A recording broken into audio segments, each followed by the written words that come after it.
Really superb data. I love that, Paddy. Really, thanks ever so much for that. And what we're going to do there, just a really quick audience interaction.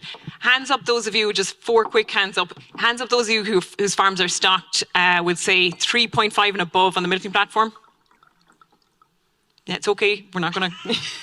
If you're stocked between say, 3 and 3.5, a bit more. Between 2.5 and 3. A bit more, and less than 2.5.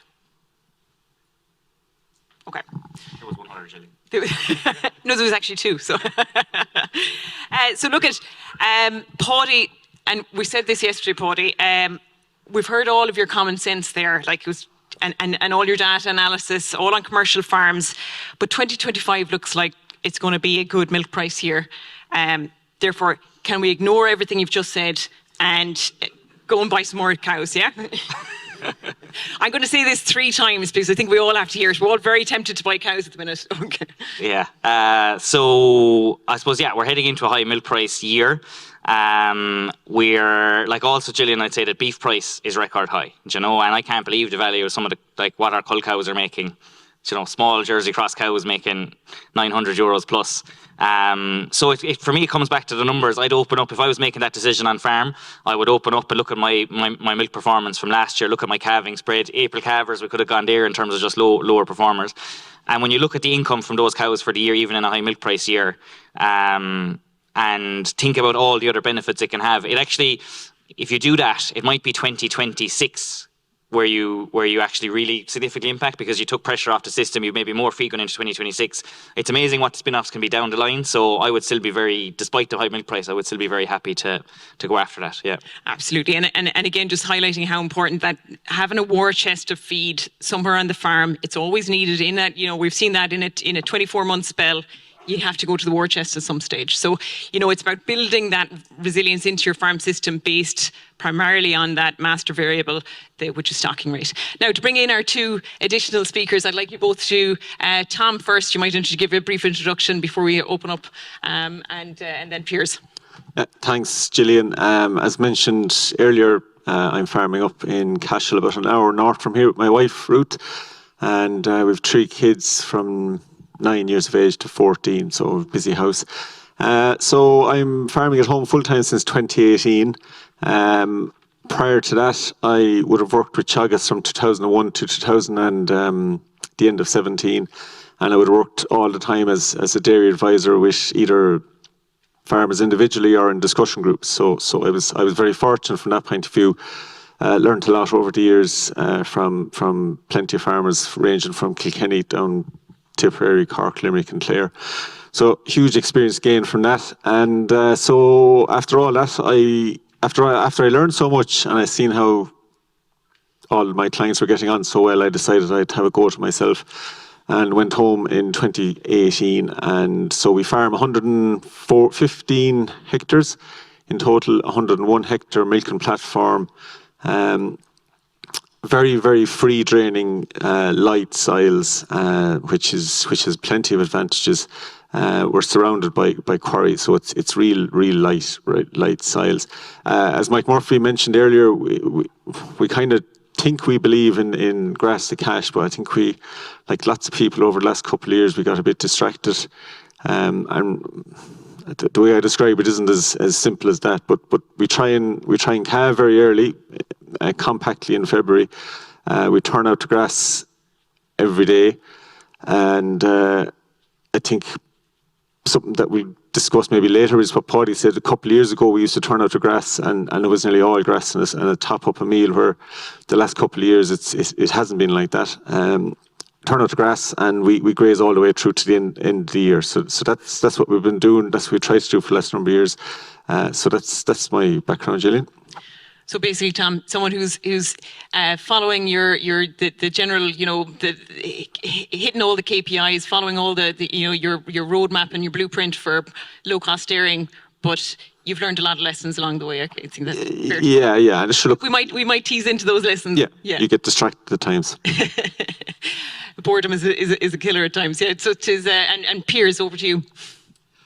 Piers Badnell, my background, farm manager, dairy and arable. That goes back quite a few years now. Then I worked for AHDB in the UK as extension officer, and then 9 years ago I changed to LIC, pasture to profit consultant in Southern England. I deal with and work with individual clients and discussion groups, and I was just thinking how I could lead on into this, but.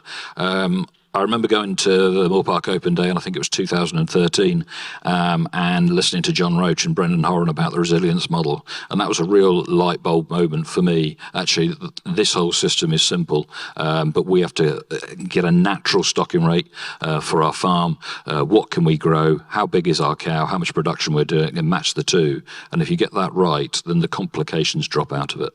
So when Poddy asked me to come and fill in today, I saw his presentation, and yes, this just takes it on to that next step. So that's why I'm here. Brilliant, and it's trying to get all that practical experience and expertise across the panel here, trying to get it out. And so, questions. If you have any other questions, put your hands up. But I'm going to fire the first one there to Tom.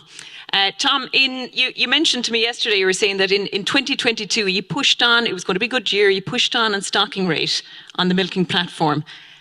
Tell us, did you learn lessons that year? We did.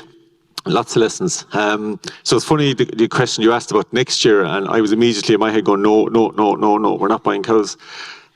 So in 2022 or late 21, we decided that we'd push on the stocking rate for a number of different reasons. But ultimately, we were sure that milk price was going to increase dramatically. Maybe not as much as it did. So we felt that up the stocking rate by actually 0.2 of a livestock unit. So we went from 3 to 3.2 thereabouts. And I suppose some of the logic behind that was our farm is a very early growing farm, so we grow lots in March and April, particularly March, April. We grow a lot of grass way ahead of lots of other farms, and May will be quite strong. And we actually were struggling to eat all this grass in that period of the year. So the obvious thing to do is just bring on more cows. So in 22 we did, and we had a great start. And then 22 for us came extremely dry. And so while it was still a good milk price year and a good profit year, we spent some amount of money on feed. And I think the multiplier that's discussed, that was my first time really experiencing the multiplier, this 1.5, 1.6 times the spend, and it highlighted a lot of other say issues. So like it just meant you were more restricted, you had to be on farm and so forth. So that was they're just a few points. And Piers, any hands up there yet for questions? And Piers, just over to you. You're working in the Cornwall area. That's right, isn't it? Yeah. Well, Cornwall, part of the area. My area goes up to probably about the M4, Gloucestershire. So most of my work is in the West Country, but there is quite a range in grass production from sort of dry land to some of the wetter. But you mentioned that it kind of climate, we'd say those extreme weather impacts, you're seeing it a little bit more because it's a much drier area, like average rainfall and that, and tease that one out for us. Across my area there is different rainfall and there's different soil types, and so therefore the grass production 10 to 14, 15 tonnes, much beyond that. I'm just wondering whether that's a bit of, I call a huge fish. But there is a variation. But what I did notice is that we had a very dry summer in 18, like you would have done, and then we followed it up within 22. And so that just made me think, we got a changing climate. So what was the result of that? And what I'm just about to say is anecdotal. It's not high science. But I went through to clients that I knew had got grass growth data going back 15, 20, some of them 20 years. And we extracted the data on grass growth and put in grass growth curves, so average curve, to see what the difference was pre-2018 and then the 5 or 6 years post. And the results coming out, the peak of growth in spring spring is pretty much the same, but the peak doesn't last quite so long. The trough in the summer is far deeper, which you'd expect with 2 really dry years. But what's really quite interesting was that the sort of second peak in the autumn is slightly higher, and what there is far greater growth through the late autumn and winter. I mean, I'm just going to go and see one of my close farms near me, and I'm expecting that sort of 7 to 10 kilos of growth over the winter. Whereas if I'd sat here 20 years ago and said that, then I'd have been laughed off the stage. So there's definitely a different change. I think, could comment on that, Gillian? Like those drier summers and that, like it used to be that as a higher stock farm, you expected to get hammered on the shoulders and you expected to have to do work on the shoulders, but you expected you'd be able to get away during the summertime because growth should be 60, demand to be 60, be okay. But we've seen such fluctuation, and like Teagasc have told us, Met Éireann, our national weather advisory, have told us expect drier summers, expect milder winters, like you're saying, Piers, like, and that's just really hitting. It means you're being hit all the time as a high stocked system. That's what we're seeing. So I think that those trends are concerning. Yeah. And again, that, as you were saying, Met Éireann. So, we have a question here. Far away. Yep. Question for Bordy. What are your 5 to 10 key points when assessing an opportunity, and how do you sort of decide whether it fits in with your strategy or not?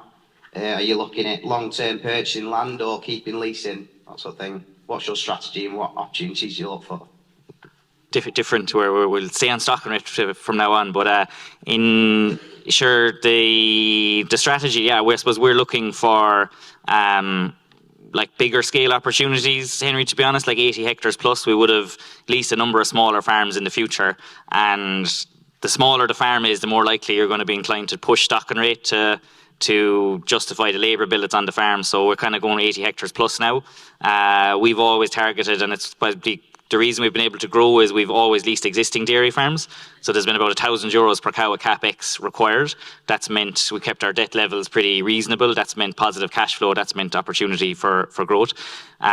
They're some of the two criteria. But the number one thing for us has always actually been the people. And we've actually, one of the best parts of our business today is the lovely landowners that we deal with, the positive relationships we have with them. So, but from a stock and rate point of view, that size of the unit thing, I think, is in something I would see from, as a consultant, people analysing opportunities, and there are a lot more smaller farms available in Ireland than bigger ones because of fragmentation and everything else, and there's more of them available. But when you crunch the numbers as regards, staffing them, labour costs have gone up a lot. They're hard to crunch the numbers from a staff point of view, and then people up the stock and rate to justify the staff, and then the feed cost, and it just doesn't end up working out. So scale is an important one, I think. Yeah. Another question there, Ashley. Yeah. This one's to Paddy or Piers. Just on, like, we're Ireland producers in the UK, so there'll be a bit more seasonality within the swings of our payments, I guess, especially in the autumn. Is there sort of a pence per litre that you just pull the handles anyway? Like the spring's always tight. We're only stuck at about 3 cows, so, but like, I'm just guessing, because obviously the UK, Ireland and New Zealand get paid on more of a flat rate. Can you comment on that? Two parts to my answer. I think I'm just going to pull on what Michael said earlier, that actually once you start putting concentrate, that creates an idea that sticks. I can't see that working. So I'll get some flack for this, but milk price isn't a profit driver. The only time that milk price actually affects your profit is if it's extremely high or extremely low. And the last time it was extremely low was 2.16, and extremely high would be 22 probably. But you could argue 22, perhaps it wasn't, because cost of production was gone up 25, 30% or so. So I think you stick with the system, maximise grass into the cow, 65, 70%, 4,000 kilos, and that's where you drive it. And if I think even just in terms of the language that we use, your term was, and it's not a criticism, was only 3 cows per hectare. And the way we should be communicating is I'm stocked at 3,000 kilos of grass per cow, or 3,500, because that's actually the crunch. It doesn't matter what the stocking rate thing is.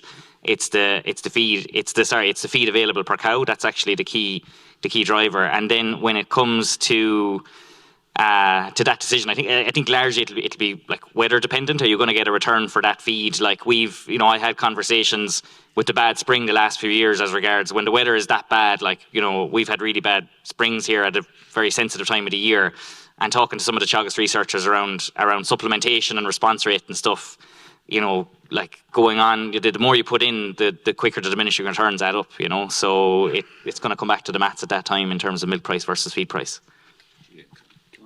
Far away, Piers. Just an addition to that, and I think Michael picked it up before, was the excuse me for the penny, but if you spend a penny on extra feed costs, the actual total cost of production going up by 1.65, 1.7. I've seen data from that all around the world, and that goes between 1.3 and 1.8. And I can't tell you what it is, but it'll be one of those between those figures for yourself. So actually, if we get caught into that whole scenario about milk price, etc., that leads us down a very dangerous path.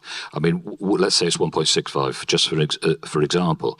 That's hidden cost. It's very difficult to, when you look at a P&L, to actually pull that out. It takes quite a lot of analysis. If I came up your farm drive every week and said, well, the extra cost incurred by extra feeding is 300 quid, 500 quid, or whatever that is, and I'll take that now, I think your decisions would be different. There's a lot of hidden costs there, just hide in there. And it takes, part of my job is then to go with clients and extract that, and it's not easy. And we'll come to you, Mike, there in a minute. Just one question for Tom, just because we're on the same topic. Tom, you were saying that your stocking rate had creeped up. You're ambitious. You were really ambitious to grow more grass, but things started to complicate that. So nitrogen, weather impacts. And when you were coming into the summer and your cover per cow, you were talking about kind of that target had started to come under pressure. What were you finding? Yeah, so let me see. If we go back a bit, or if we look at the 5 years, we look from 19 to 24. Our farm grew on average about 14.2 tons, but it ranged from 11.5 to 15.8, and we were probably fixated on the 15 to the 16 figure. Back say in 1920, and we're starting to go into that, and yeah, we were probably a slightly lower stocking rate. Things were easier, and this was the way to go. What we said earlier was increased stocking rate. This is drilled into me by people. Lower increased stocking rate, lower production per cow, but increased production per hectare. So sure, what could go wrong? And so that was and we also had we had the systems trial in Moorpark 2.5, 2.9, 2.3. That kept telling me anyway 2.9 to 3 was good, and 3.3 was a bit too much. But then within groups and with your peers and they're at 3.3 and more, and you go, geez, sure, we'll have a go at it anyway. So that probably fed into it. That brought us there. Plus we believed we could grow the 15 ton. Then we weren't able to grow it due to weather was definitely part of it. But also, look, we've spread less nitrogen as well. So that's kind of how we got into it, and now our thinking has changed dramatically, to be fair, yeah. But what were the first signs of that? Was it you were talking about pinch points? Yeah. So the first signs of it, so previously the pinch point could have been 2 weeks in July, and it was the greatest pain, and you cribbed about it. And now the pinch point could be 6 weeks, and you could get 2 pinch points, one in late June, and you think you're out, and next thing by the end of August you're in a pinch point again. So those things have become more common in the last I suppose 5 years. Yeah. And just to echo Tom's point, we had the same experience this year with a low stocking rate, Tom, but just because grass didn't meet so that farm we took on in Kilkenny, it was stocked to 2.6 on the milking platform. There was no out farms, and so we just ran it at 2.6 for the year. And myself and James were like, happy days, geez, we've got 2.6 on the milking platform. But it was a bad grass growing year, and it was 2.6 overall as well. The farm grew about 12 ton, and we spent about 100 grand on feed over budget, and that was a 2.6. We were like, it was May, and we were like, this is going to be unreal. We're great at 2.6. But if you don't grow the grass, whether it's if you have a low stocking rate and you don't grow the grass, or whether you had a high stocking rate, Tom, and you didn't grow the grass, it's still just mental how quickly the feed can add up. Mike. Holly, the you know, that you said will say there should be a benefit, you know, if you take the pressure off staff, etc. But it's hard to quantify. Adrian Van Boisteveld made a very interesting comment in terms of discussion groups he was associated with or running in New Zealand. He said the once a day group had the lower margins per cow and lower margins per hectare, and yet they made considerably more business progress than any of the other 8 or 10 discussion groups. As advisors, would any of you have that type of experience? And I'll share then with you why Adrian thought what he thought was the answer. Piers, yeah. Just one example I'm thinking of, all around being busy and overdoing it, and actually pulling that back and just bringing a breath of fresh air into the business and a bit more in balance, I think. Yeah, I mean, fundamentally, grass-based farming is about balance, isn't it? And if once you get out of balance, then you create problems. And my comment might go back to my presentation. When we were crunching the figures, how significant is 260 kilos of grass per cow? It's 16 days of grazing with no work. That's the difference. And actually, that's by a 0.2 cow to hectare. So if you were 0.4, that's a month. That's a hell of a lot of stress-free farming. So that would be my experience of it. Yeah, that's in the gist of what Adrian actually said was it's more time to think. And thinking time is hugely valuable. We went through it and we sort of agreed. As a pair of hands, when you're busy, you're roughly 20 euros an hour.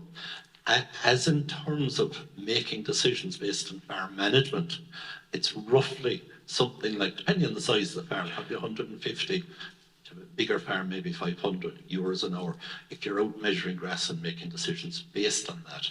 If you're making strategic investment decisions, the time will say, on a per hour basis, and this will seem extraordinary, is about 1,500 to perhaps 3,000 an hour. But that takes time to realise. To be a real simple example, Adrian has just discussed it. If, for example, anybody in the group in this year, for 20 years, they just put 20,000 aside in terms of as an investment in something outside the main sort of farm. If you got 2% on that, you have 400,000, 20 by 20. You would have an extra 95,000, and the 495,000 and 2% is 9,000 a year. If, on the other hand, you had actually learned how to invest and sort of got a 12% return, your 400,000 is 1.6 million, and it's throwing off 195,000 a year. The value of time, you can see that even by the just stay with farming. The people who are so busy at the 20 euros an hour, they don't go to discussion groups, they don't go to conferences, they don't go to open days, they're too busy. You know, it's one of the things you get older, realise that time for thinking, time for learning is very, very important. Ashley, you've got a question down there. And also anyone who's on either end of the spectrum, I'd love to hear comments from people who are, stocked heavily or stocked, less than 2.5. We'd love to hear it. Ashley, there.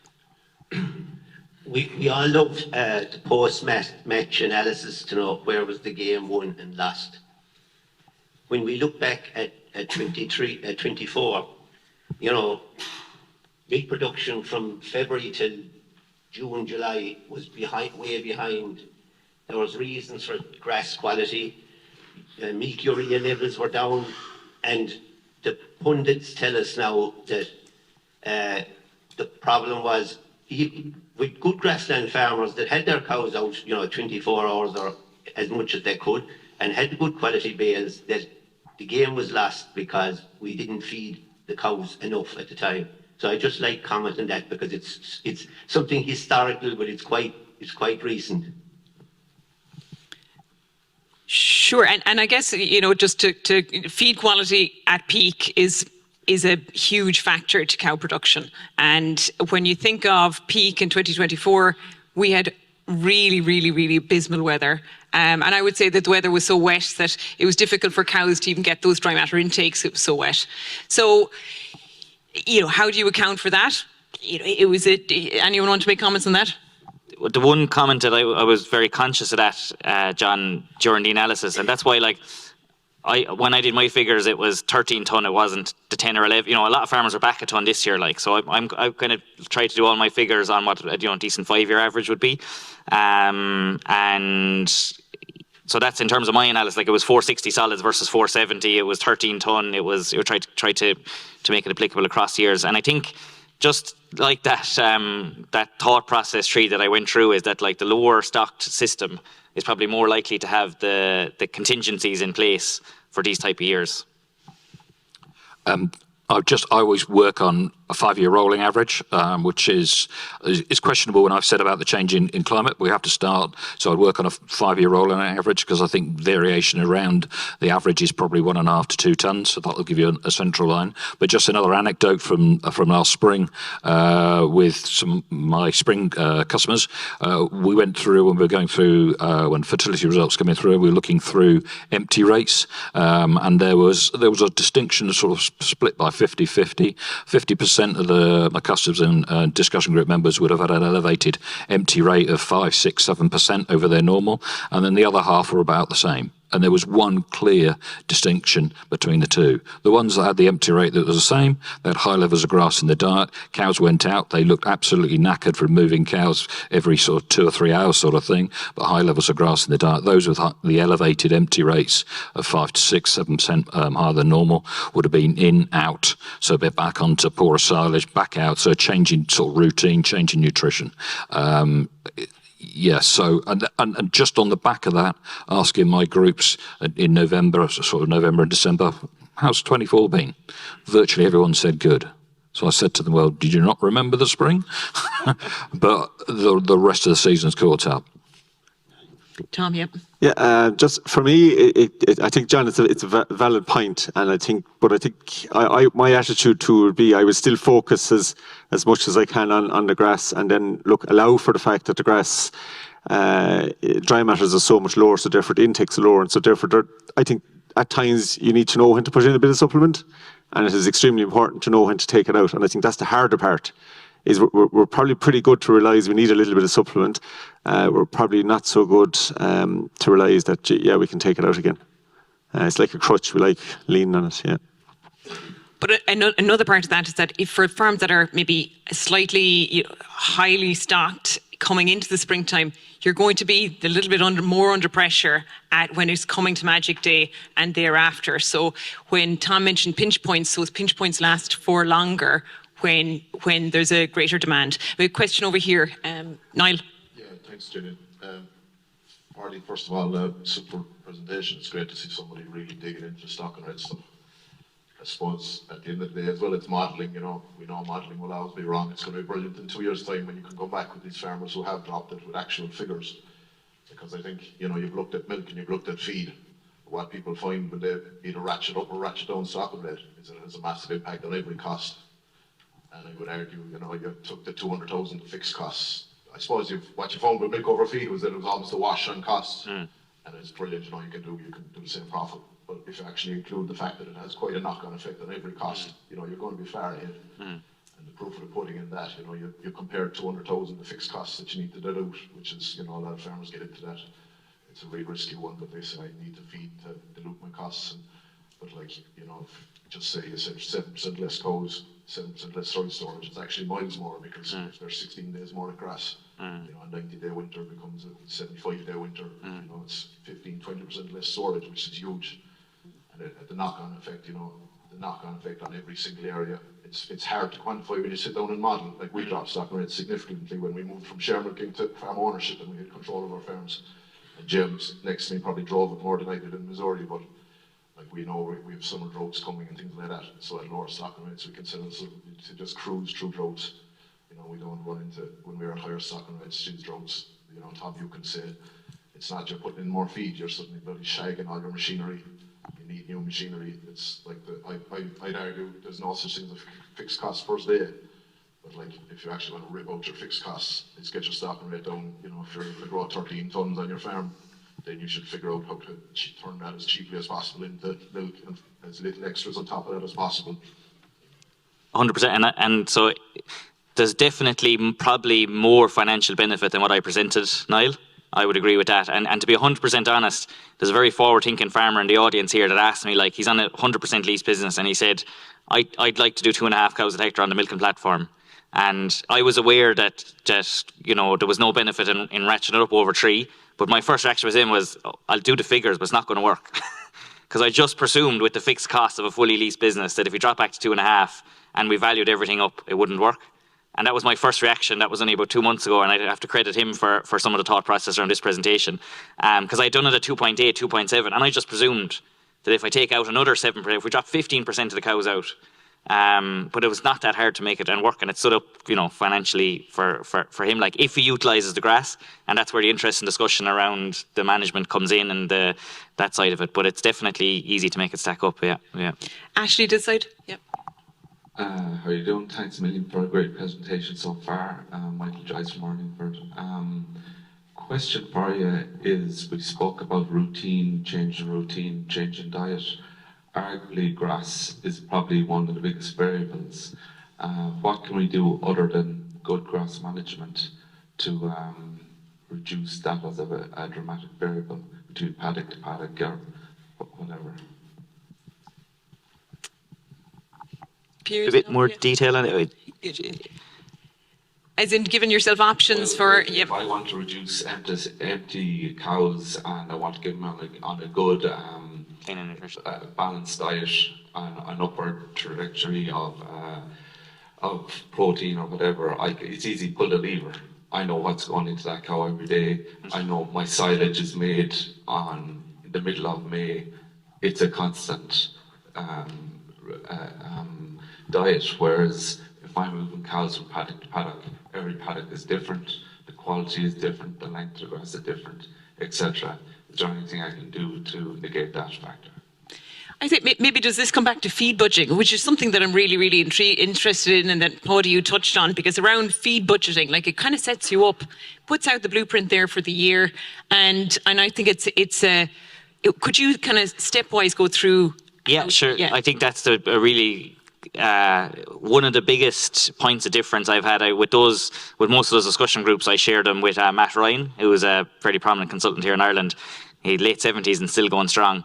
And one of our main points of difference is Matt's philosophy was around that time of the year that you're talking about there, you stock it at 4.5 cows to the hectare, you make as much first cut silage as you can because that'll be the cheapest silage you'll make, and growth rates were pretty consistent over that period.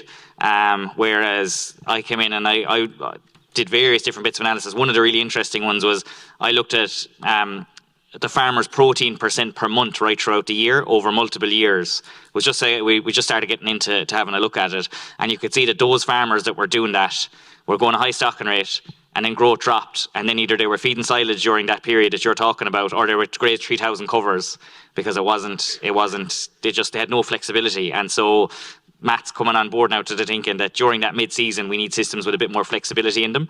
So I think that from a feed budgeting point of view, so that means, like Matt would have said, set your demand at 65, and that's probably now at 60. You know, at maybe 55, and then on the grass thing, I'd give cows maybe the credit there that, like, and I know more. I had a good chat with Mike Deneen, the Moore Park researcher, and you know, he was like 12, 14, 16. You know, the cows can handle a lot of variability when it comes to pasture, so I wouldn't be worried at all about paddock to paddock, whatever.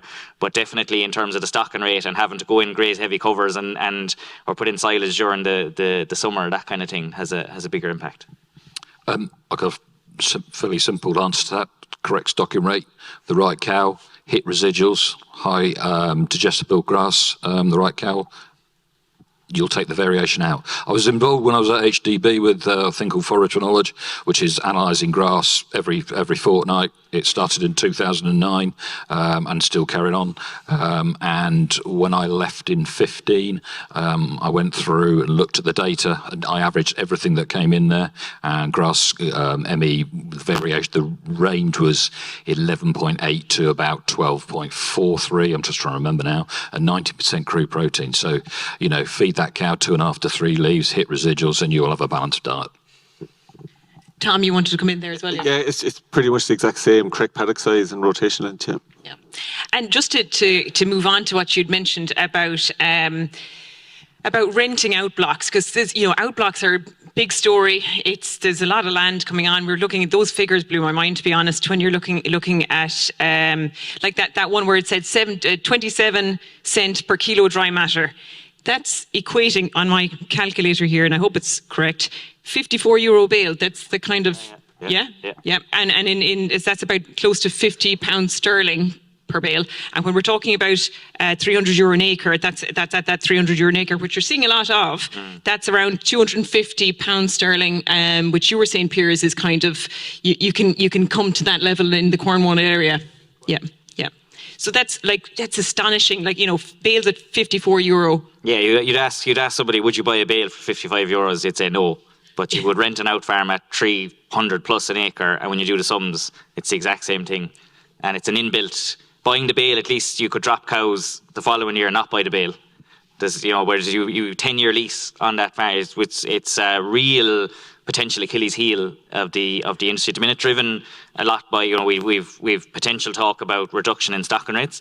And what this whole argument sheds a new light on, and the potential of lower milk and platform stocking rates, it actually makes the derogation less scary, because up to now everybody's been like 3 cows a hectare is my figure, and if derogation goes, I need all this extra land to stay at 3. Whereas now actually you crunch the figures, and even if 2.5 is doable, you need an awful lot less land than you thought you did. And we've done some figures in groups, no derogation scenarios, how would it work? And it's workable, and that's a positive thing as well. And probably, I'd say, some farmers feel like they could nearly be stuck between a rock and a hard place when it comes to rental prices and looking at land and assessing opportunities.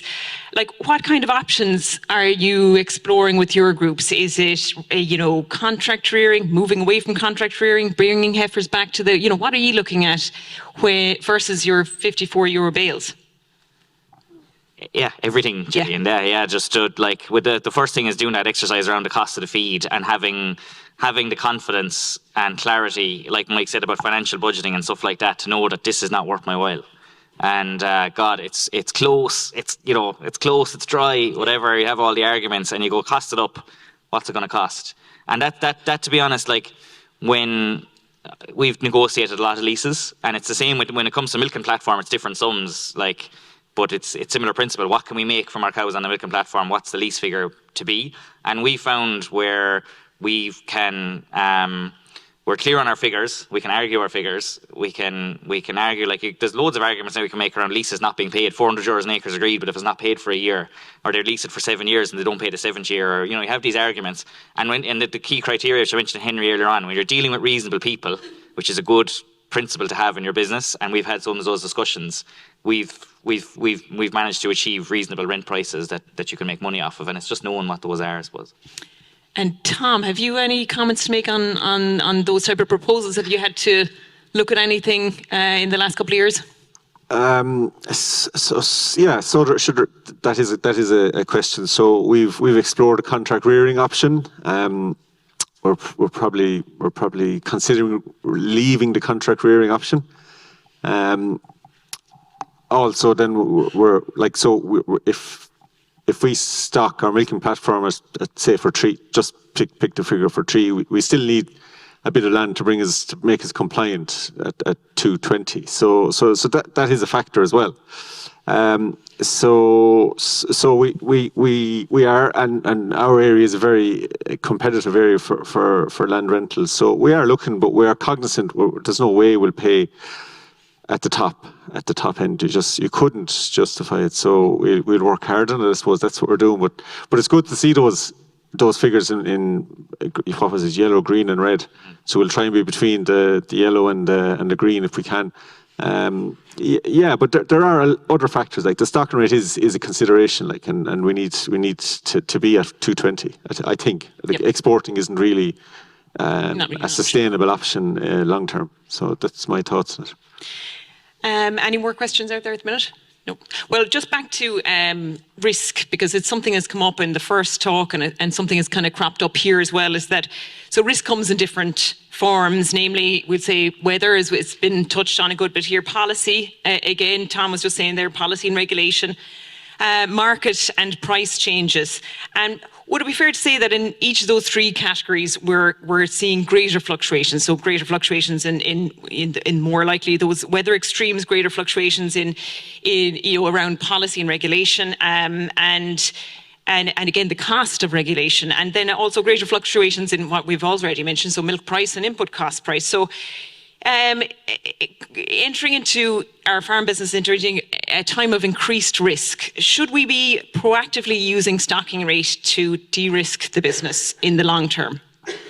Yeah, like I think a very example, in Ireland, we're more than likely going to be told in the next year or two that for every cow we have to have 20% more storage, that they're doing modelling work now, or they're doing actual practical trial work, and the figures that they've been using to govern their compliance. So we're going to be told there's 20% more storage needed on your farm, but in stocking rate, 7% less cows is nearly half of that boxed off straight away, so there might be positives to it when you crunch the numbers. There might be positives to some of these things. Yeah. Just to comment on that, that is true, like 20% extra storage, but probably what we'll see in the media is the 60% TAMS grant that everybody will run out to build the storage, rather than go, maybe we should have some less stock on hand. That's why I think clarity of message is important, and it needs to be just a bit above the 60% grant headline. Yeah. It comes back to balance. You correct stocking rate for your business and for your land. If you want more cows, you have to grow more grass. Then you may not maximise in the 22s of the years, but how many 22s do we get? I like that. If you want more cows, grow more grass. But farmers, we're a very optimistic bunch. I mean, it's fair to say that every year we're like, it's going to be a good spring, it's going to be a good summer, it's going to be a good back end. Yeah, we're an optimistic bunch. So we're always, like Tom mentioned there, looking at the 15-16 end of it as opposed to the planning towards the 13-ton end of it. So how do we, and it's back to maybe what you said about feed budgeting. Like, Tom, are you back to feed budgeting every year now? Or how do we build that into the farm system? Yeah, we always would have. We just probably were more tolerant of filling the concentrate column easier. It was easier to fill it, but we've seen that it probably hasn't been to our benefit massively. So we look, Jesus, it's the fucking stocking rate, and that's the end of it. Once we bring down the stocking rate, we know we'll have much more grass available to the cows, and our pinch points will shorten. And we learned that lesson over 3 years. We're slow learners, but we will continue to feed budget as always. Yeah, but I think we'll be just more focused on the grass aspect. Just one other comment on the time. I think that's a huge factor, and another one that I've seen come in over the last number of years is the skills of the labour that we employ. So it was more varied. I think my experience was that the guys I employed a couple of years ago were much more multi-skilled. So they could look after stock, they could look after machines. Where the guys I'm employing now are more stock-based people, and when we have to start using machines, it starts to fall back on less and less people. So mainly me, and therefore I get tied up more. And that's the one thing we're trying to avoid. The aim of our game, anyway, I think, is a bit of free time. So the higher stock rate has restricted that for us, definitely. Yeah. I think it's just having time to crunch the data, play minimum 30 times a year, peak growth, and if we're going into dry time, grass growth is dropping quickly, plate twice a week. I think going back with bigger weather events like heavier storms and more rain in a shorter period of time, one thing that I suggesting and talking to my clients about is drainage, clean the ditches out, those sorts of things. 24 spring, a farm I went to in North Devon, very high rainfall area. The previous year I badgered him about ditches, etc., because he was always surplus grass, can't get cows onto it, and I've got the wettest farm in the UK, all that sort of stuff. Last year I was absolutely amazed. We walked it middle of April. He'd done the ditches, they were all running like torrents. We were still talking about far too much surplus, and we said, right, basically you've got to cut half the farm. Well, he wouldn't have been able to do that previously. So I just back to basics and having time to do it. And I think we might have time for one last question if it's out there. Oh, you're here. John Fox, thank you for an excellent discussion and question so far. But just on the stocking rate and with the regulations that have come in on the use and the timing of nitrogen or artificial, let's say. And what do you see as coming ahead of us? Let's say the stocking rate will be forced down, is being forced down, let's say already. With the regulations on the amount of nitrogen, will even at 2.5, will let's say we'll be growing less grass in reality. And do you see more restrictions coming in on nitrogen inputs? So the question is there is around nitrogen inputs and grass growth and how regulation might hit that. Have you any thoughts on that, Bodie? Yeah, I think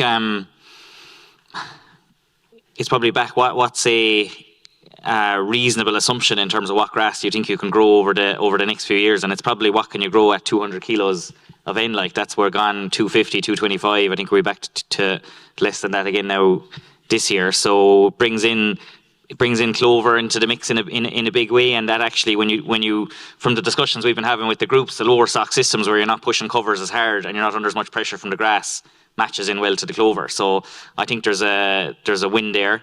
But yeah, it takes an awful lot of work to get that right. But I think it is doable to grow that to that 13 ton 2.7. I think I would see that's where a lot of my groups will hopefully be at. Yeah. What do you think, Tom? Slurry.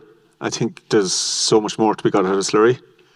I don't know how yet, but I think we're at 35 or 40% of the nitrogen in the slurry has been used. So hopefully research can help us get far more use out of our slurry. I think we probably have traditionally spread rates of slurry too heavy, so I think we can spread lighter rates more often. So I think that's a big one, and I think we should find out more in the afternoon about how we're going to grow more grass. I think isn't that next? Yeah. I mirror both your comments. One thing I've seen in the UK is more use of slurry separators, so therefore the liquid part actually is very useful and without taint and without so you can still hit residuals, and that's where I see that going forward. Brilliant. So look, just to close up, I guess the big message, the big take-home message is that stocking rate is your master variable when it comes to de-risking your farm or setting your farm up to be resilient through tougher times, whether those times are around weather impacts or regulatory impacts or in terms of market fluctuations, just building that resilience into your farm system, because those variabilities are, especially in terms of weather, are coming at us more frequently. The ripple effect of stocking rate then, or especially running a higher stocking rate, we can see, as Bodie pointed out, knocks on production, on feed quality, on reproduction, on labour, and ultimately, as Tom pointed out there, on your own personal time, that you've less free time to. And when we go back to what Mike Murphy said about turning grass to cash at low cost, that's Rule 1 and Rule 2, it's like Fight Club, isn't it? So, look, I think that there's some great lessons to be taken from the panel here about, setting yourself up for realistic grass growth targets throughout 2025. And maybe going back to, as you were saying, that feed budget is really important. And I don't think there's many people that build that into their farm system on an annual basis. And if you're, simplifying how to get those figures, so maybe looking at pasture base, your annual tonnage in grass grown on average over the last 5 years, feeding that in and matching it then with looking what concentrate you've fed over the last 5 years as well, and then just tweaking then what your farm is, the capacity of your farm to match that. And then obviously that great message around ICBF and picking out your passenger cows, the ones that aren't performing as they should be, those older cows north of third lactation, but not ticking all the boxes. Simple stuff here is going to put a lot of money into your pocket. So can we have a massive round of applause to our panel and to Bodie?